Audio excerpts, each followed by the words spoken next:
In Module 5G, we're going to start talking about basically acid-base reactions, what actually happens when you have an acid and a base react in solution, neutralization, things that act as acids and bases, and we have a few different definitions for acids and bases in chemistry, and in first semester we deal with one of those definitions, the Arrhenius definitions. We'll define an acid, and then we'll talk about solving stoichiometric problems using acid-base titration, a technique that we can use to figure out how much acid or base we have. So first we want to talk about salt hydrolysis reactions. Some salts that we can have, and again, a salt is something that is usually an ionic compound. It can be made up of a metal and a non-metal. It can be made up of polyatomics. It can be made up of a polyatomic with non-metal, polyatomic with a metal. That's a salt. And not all, but a lot of salts dissociate 100% in solution. Some salts don't dissociate at all. It just depends on the salt, back to your solubility rules. But all of that said, some salts act like acids or bases when their dissolved ions donate or accept protons in solution.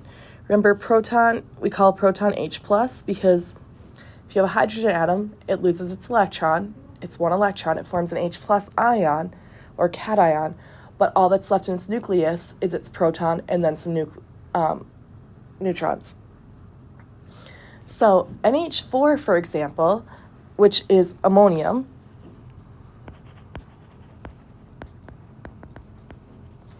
acts like an acid by donating its proton to water. In this situation, water is acting like a base by accepting that proton. So this is called your acid. It's donating a proton.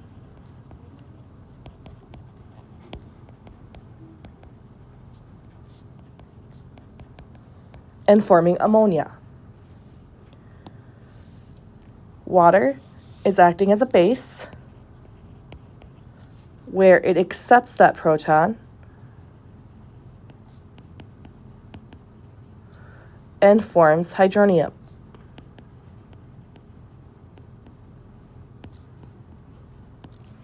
That is another type of acid-base definition. We call it your Bronsted-Lowry definition.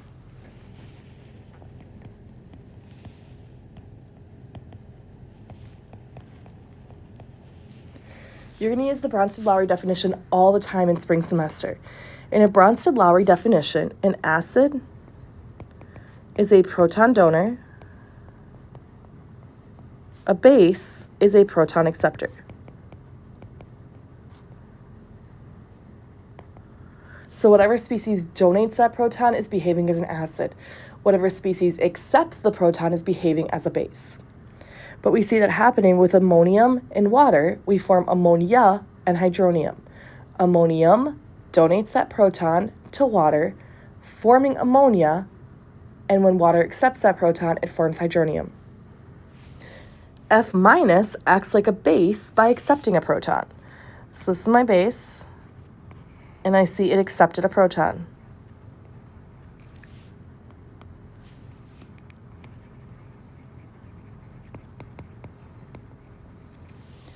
In this case, water is acting as an acid by donating a proton. Water is known as an amphoteric substance. I think that's how you spell it, but amphoteric means they can behave as acids or bases. They can do both. They can both donate and accept protons, and water is one of those species. In the spring semester, you will need to predict which ions actually react with water. This semester, you will be told whether an ion is acting as an acid or a base. So we're not going to give you the reaction, but we will say it's acting as an acid or it's acting as a base. So remember, if it's acting as an acid, it's going to donate a proton. If it's acting as a base, it's going to accept that proton. The Arrhenius definition is more commonly used in Gen Chem 1. It's still valid in the other semesters, but we don't use it as often past Gen Chem 1. But the Arrhenius definition states an acid is a substance that produces H+ or H3O+ ions in an aqueous solution. A base is a substance that produces OH- ions in an aqueous solution. Strong acids and strong bases completely ionize in aqueous solution. So I have a straight arrow here. This arrow written like this means complete dissociation. That means everything breaks apart. For example, HCl is a strong acid. It breaks up into H plus ions and Cl minus ions. NaOH is a strong base. It breaks up entirely into Na plus and OH minus. Weak acids and bases only partially ionize in aqueous solutions. So acetic acid, CH3COOH, is a weak acid. If I put this into water, I put what I call equilibrium arrows. You're going to learn about equilibrium in second semester, but these are equilibrium arrows. Note that I do not write it like this. I do not have two full arrows. That is incorrect. I also do not write it as a double-headed arrow. That's a resonance arrow, so that is also incorrect. I write a partial arrow one direction and a partial arrow the other direction. And this forms CH3COO minus plus H plus. So it partially dissociates, and it forms an equilibrium. Ammonia is a weak base, and ammonia does the same thing. Here we have to write the plus water, though, for the other half of that reaction. Ammonia will accept a proton from water and form hydroxide. So you see in both cases, acids are producing H plus, or we could write that as H3O plus. We put plus water in the reaction, and bases are forming hydroxide. So they're following the definitions. You do need to be able to write and balance acid-base reactions. The balancing is what throws students off the most because students forget when they have things like H2SO4, CaOH2. They forget that they have to balance these, and they do 1-to-1. They are not 1-to-1. This reacts with 2 moles of hydroxide. This would react with 2 moles of nitric acid, or whatever monoprotic acid you put in here.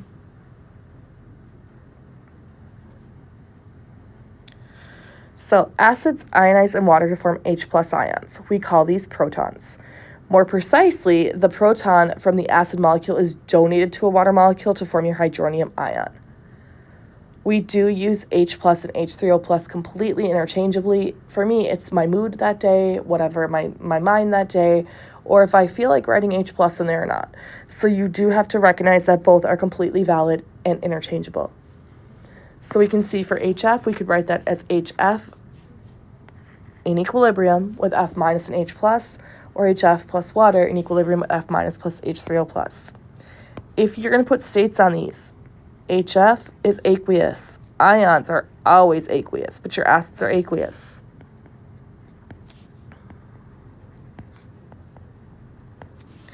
Water is a liquid.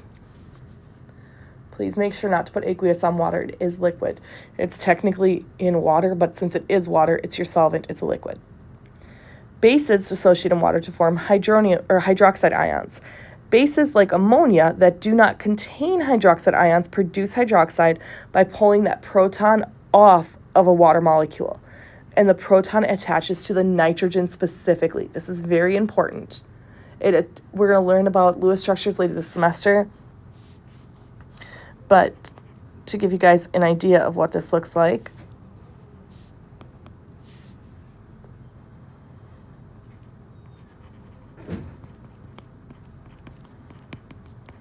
this is ammonia and it has a lone pair up here. And ammonium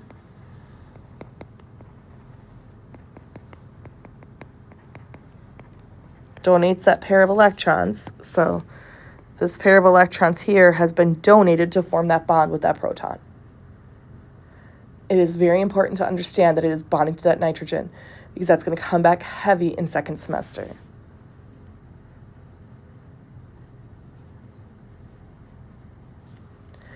So neutralization reactions. In a neutralization reaction, basically we're taking acid and base and forming salt plus water.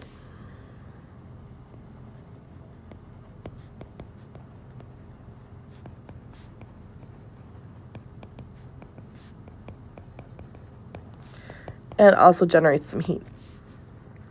The dissolved ions rearrange themselves in solution to form what we want. So what do I mean by dissolved ions? Well, like, let's say I have nitric acid. Nitric acid in solution actually forms H plus ions and NO3 minus ions.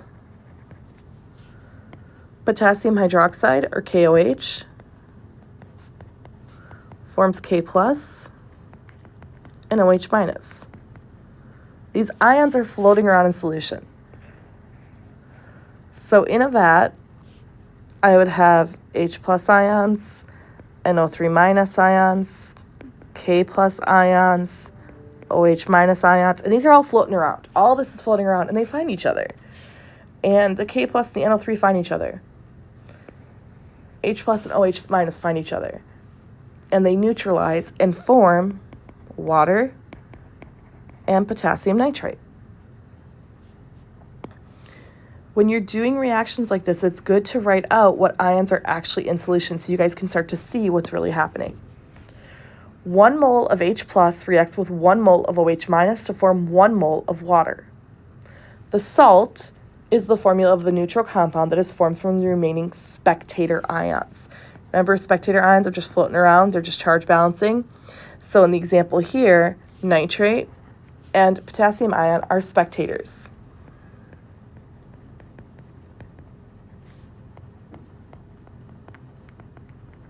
So what does that actually mean in solution? If I just had 1 molecule of each, H plus, NO3 minus, K plus, and OH minus. The H plus and OH minus find each other.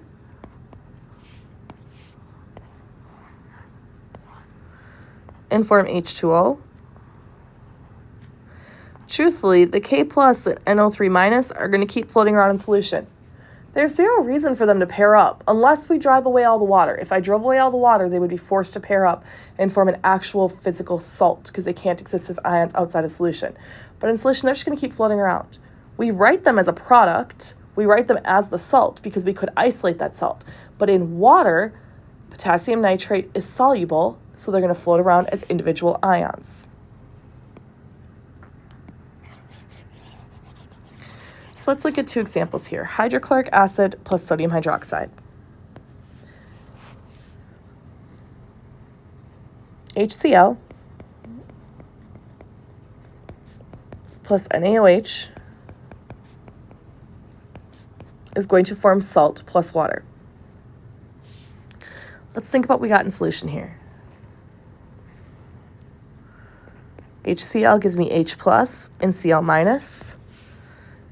Sodium hydroxide gives me Na plus and OH minus. I know I'm going to form water. So I've got my water, which is liquid, and then whatever's left over is the salt I form.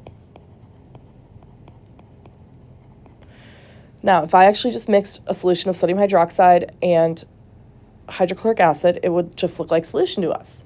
But if I then boiled it and boiled off all the water, I would actually isolate table salt or sodium chloride.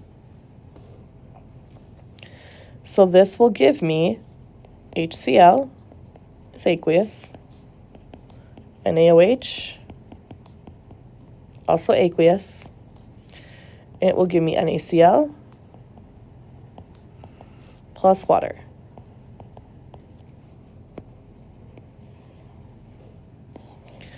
What about oxalic acid and barium hydroxide? Well, what's oxalic acid? Remember oxalate. Oxalate's one of your polyatomics, C2O4 2-. And so to make an acid, how do I know it's called oxalate, by the way? Because 8 becomes ic. Oops, wrong button. Or too big of an eraser. 8 becomes ic in naming. So it becomes oxalic acid. To go backwards, I'm looking for oxalate. I'm then going to add enough protons to make this neutral. So oxalic acid will be H2C2O4. Barium hydroxide, Find barium on your table. Barium is an alkaline earth metal, group 2, which means it's a 2+ charge. I'm going to add enough hydroxides to make this neutral. And I see I need 2 hydroxides for every 1 barium. So in solution, I've got C2O4 2-, I've got 2 H pluses, I've got barium 2+, and I've got 2 moles, or in this case, let's talk about individual ions, make it a little simpler, of hydroxide. Each proton will couple up with 1 hydroxide, forming water.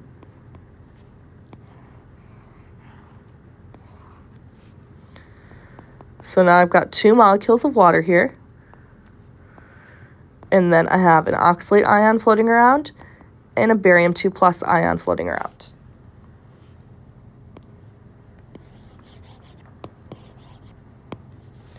If I was to write out this whole reaction, I would write out H2, C2O4, aqueous, plus barium hydroxide, aqueous,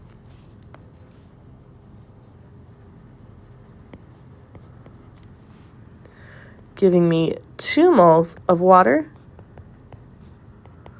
plus barium oxalate.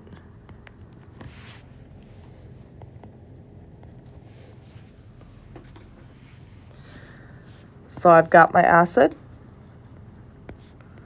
plus base giving me salt. Oops, I said that backwards. I'm so used to saying salt plus water. Giving me water plus salt.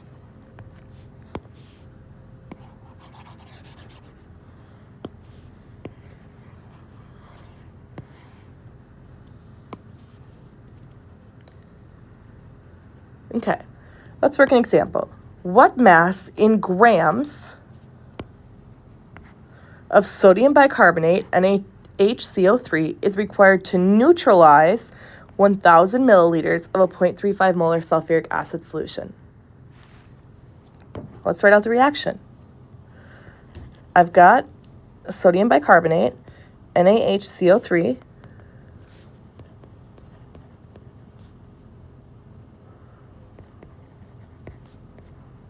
reacting with sulfuric acid, H2SO4, and it does say neutralize here. First of all, I should recognize this is a base, and this is an acid. But even if I don't, it tells me the word neutralize. The word neutralize tells me I'm doing an acid-base reaction as well.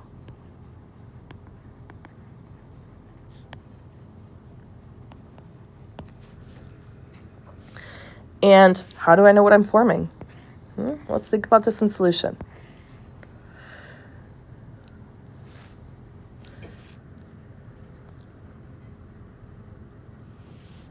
What happens to sulfuric?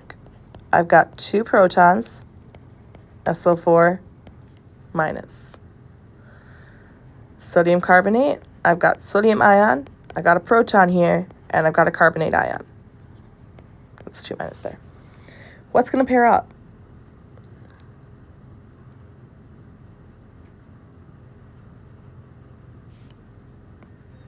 This one can be a bit tricky. It probably looks a little funky to you. You're like, well, where the heck is my hydroxide coming in, right? Here's the trick. It actually forms carbonic acid, H2CO3, which will decompose to form water and CO2. So what's actually going to happen here is, this should be a 2 minus here, carbonate's 2 minus. This carbonate will pair up with 2 of these protons,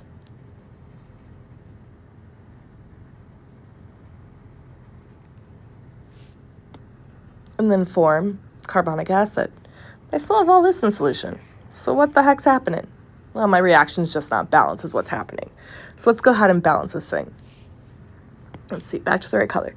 So NaHCO3 plus H2SO4 will originally give me H2CO3 and Na2SO4. I need 2 sodiums for every 1 sulfate. which means I will also have an extra H3O or H plus and CO3 2 minus present in solution. But then this will undergo a decomposition reaction, and so what I actually get is NaHCO3 aqueous plus H2SO4 aqueous gives me H2O liquid plus CO2 gas plus Na2SO4 aqueous. Now this is not balanced yet.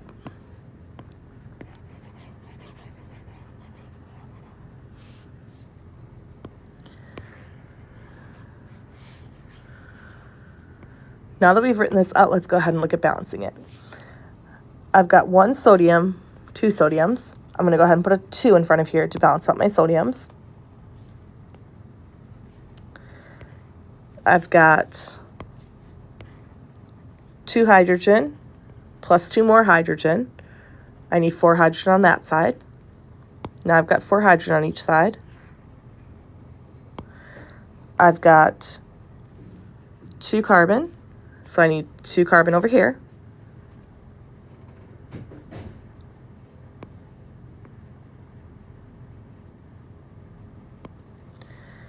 I've got 6 oxygen. 2 plus 4 is 6 oxygen.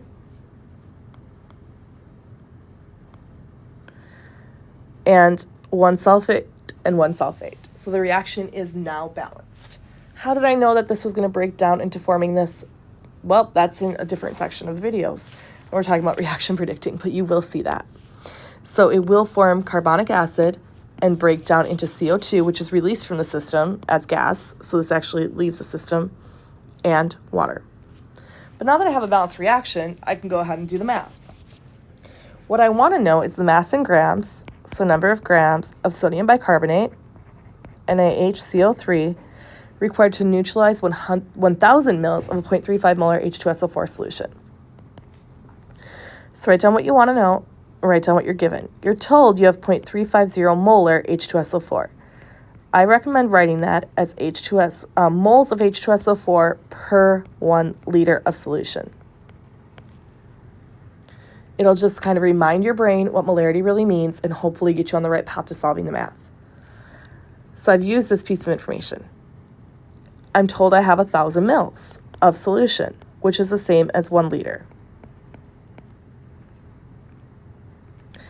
If you want to keep your sig figs there, because I did say it like that, you can say 1.0000 liters.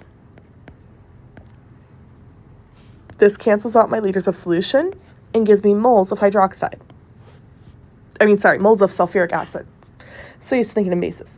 Now that I have my moles of sulfuric, I can go ahead and use my balanced equation. I see I have 2 moles of sodium bicarbonate for every 1 mole of sulfuric. So times 2 moles NaHCO3 to 1 mole H2SO4. I want to know grams though. Right now, I've canceled out my moles of sulfuric and I'm in moles of sodium bicarbonate, but I want to know grams. Add up the molar mass of sodium bicarbonate, 84.01 grams, NaHCO3, to 1 mole of sodium bicarbonate. This cancels out moles and gives me grams. And overall, I find it to be 58.8 grams of NaHCO3. If you've ever had to neutralize an acid at all, you've probably used baking soda. It's one of our most common things to use. Works really well. It fizzes. When it fizzes, it's that CO2 leaving the system. My best friend back home was doing some major home repairs, and her dad had put sulfuric acid down her drain in her kitchen, and she needed to neutralize it. So I didn't think about it and just told her to use baking soda, and then it made a giant clog. Because it clogged, she used solid baking soda. I didn't think to tell her to dissolve it in water because I just didn't think about it. And it neutralized the acid all right, but it made a solid block of gook in her drain, and then she needed to get rid of that. So I told her to get rid of that to put acetic acid or vinegar in it, because another acid-base reaction, and that makes the volcano you guys made when you were in school, if you ever made the volcano. And she was kind of annoyed with me that she then had a volcano in her kitchen.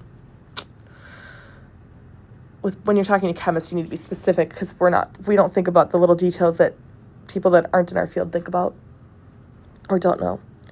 Okay, write the net ionic equations for the following reactions. We've got nitric acid reacting with calcium hydroxide. So again, I write these as formulas, but I want you guys to think about what these are telling you. So nitric acid reacting with calcium hydroxide.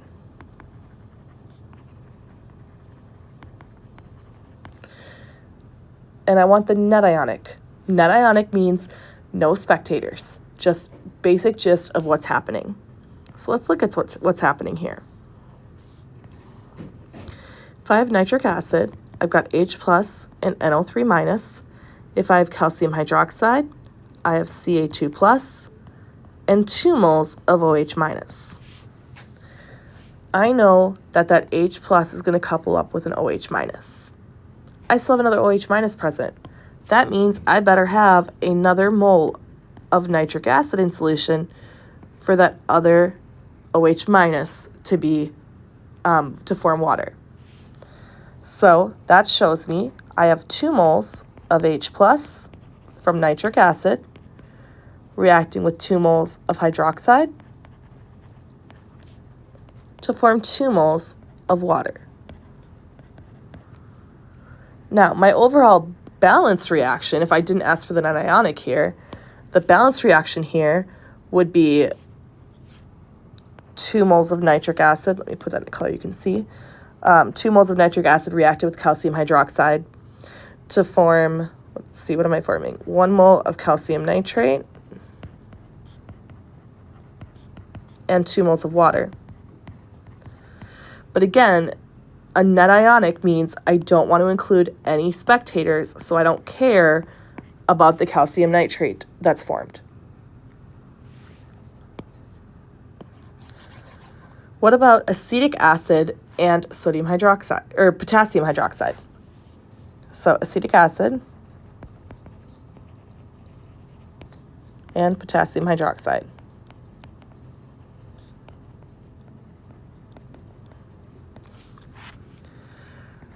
In solution, acetic acid will do 2 things. Some will stay together, some will split apart. It depends on the concentration, it depends on temperature. It's a weak a weak electrolyte is the word I'm trying to say.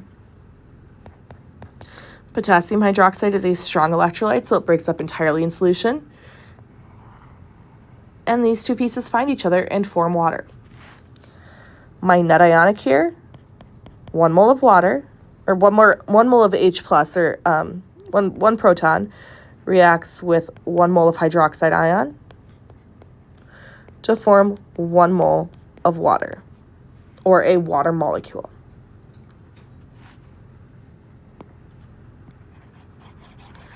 Potassium and acetate are spectators. What about this one? This is called methylamine. And of course, water.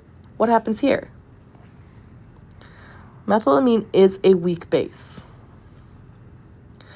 So I've got the CH3 and H2 floating around in solution. And I've got water floating around as well. What happens is this lone pair on this nitrogen comes in and takes this proton. The electrons that are shared in the water then go on to the oxygen and form hydroxide. So what I'm forming is CH3 and H3 plus, the plus charge is on the nitrogen, plus OH minus. Because I need space to write. This will form an equilibrium. So CH3 and H2 aqueous plus H2O liquid forms an equilibrium with CH3 and H3 plus hydroxide. There's no spectators in this one. They're all involved in the reaction. Okay, acid-base titrations. What is an acid-base titration? An acid-base titration is a way for us to determine the concentration of a species in solution, specifically an acid or a base though. So we take advantage of a neutralization reaction, and by taking advantage of a neutralization reaction, we're able to determine the concentration of either an acid by titrating it with a base, or a base by titrating it with an acid. So an acid-base titration is just a neutralization reaction. A titration itself is a technique where one solution of known composition or concentration is used to determine the composition or concentration of a second solution. Many of you have probably done this in school, where you start out with a clear solution and you made it faint pink. This is dark pink. Dark pink is bad. Generally speaking, either the acid or base is a standardized solution, meaning that you know the concentration of that solution, and you can use that concentration to determine the concentration of the other solution. And these are related to each other through their concentrations. We can figure out if we know concentration, and if we know the volume we've used, we can figure out the moles we've used, and with our balanced equation, we can calculate back and forth between the species. At least one of the components needs to be a strong electrolyte. Weak electrolytes don't dissociate 100% in solution, and so we won't get accurate results. We can't quite tell what's going on with just weak electrolytes, because we've got to take a lot of other math into consideration for it. So for titration, at least one species needs to be a strong electrolyte. The burette themselves, a burette is just your graduated instrument used to measure accurate volumes. So this is your burette, and we use it to deliver a volume. This is an Erlenmeyer flask, and we use it to do titrations in. This is the bottom of your burette. This is your stopcock. If you take lab in spring semester, it doesn't matter if you take quant or gen chem, you will be doing titrations. Quant, you do lots of titrations. Gen chem, you do less of them, but they're still quite important, and you will see them. So some important terminology. Titrant. Your titrant is a solution of known concentration added from the burette to the analyte or unknown in the Erlenmeyer flask. So this is your titrant. The solution in here is your titrant. Oftentimes we're adding base. Doesn't have to be. Titrant is a universal term across all types of titrations, by the way. You don't have to do acid-base titration. But titrant is what you're adding. And then what your unknown down here is called your analyte. The equivalence point is the point in the titration when the number of moles of titrant added is chemically equivalent to the number of moles of analyte in your solution. The end point is the point in the titration where the reaction is assumed to be complete as shown by an indicator. So the way we do this is we add your analyte to solution, and then we add a few drops of an indicator. Indicators will change different colors depending on the pH they're in, because they also react with the solution or with your titrant. And so at your equivalence point, number of moles of acid are chemically equal to number of moles of base. But at your end point, you have more titrant. The concentration of your titrant is greater than the concentration of your analyte. Now the titrant reacts. The titrant is going to react with your indicator and turn the system color.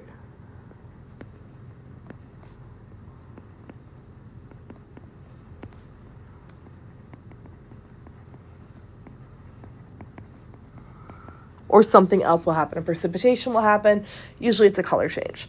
But we use the indicator to tell us when the reaction is complete. So the endpoint often involves a chemical change or a color change, and it needs to be as close to your equivalence point as possible. So you want the faintest color change possible so that you know you're very close to your equivalence point.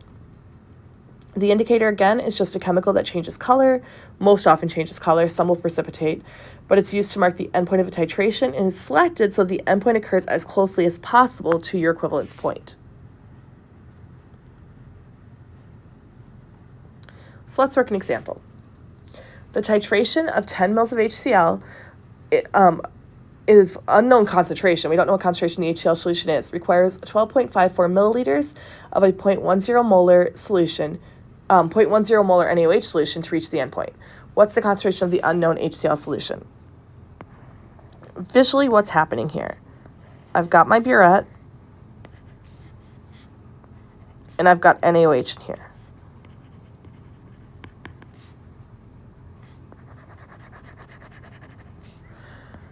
I've got a flask down here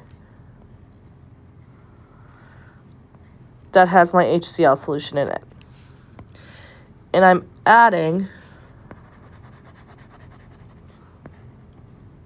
my NaOH to it.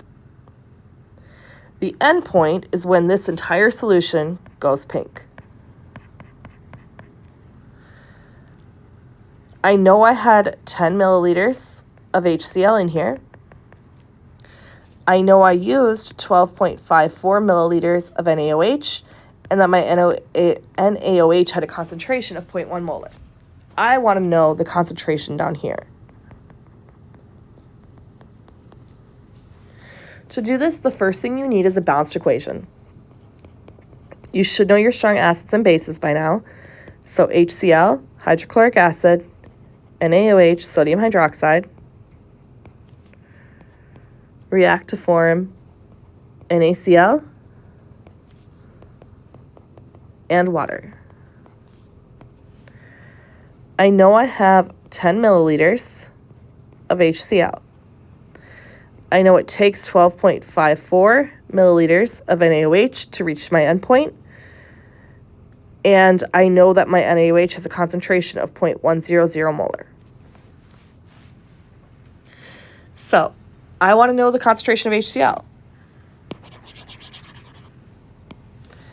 Concentration is number of moles of HCl to 1 liter of solution.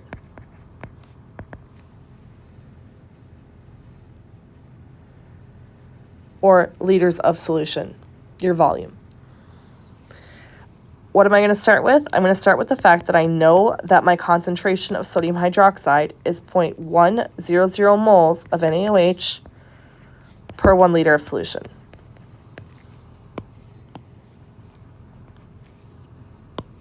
I'm going to erase that 1 there because we don't have exactly 1 liter of HCl, but I know that it correlates back to moles divided by volume. I know I used 12.54 milliliters of sodium hydroxide, which is the same as 0.01254 liters of sodium hydroxide solution.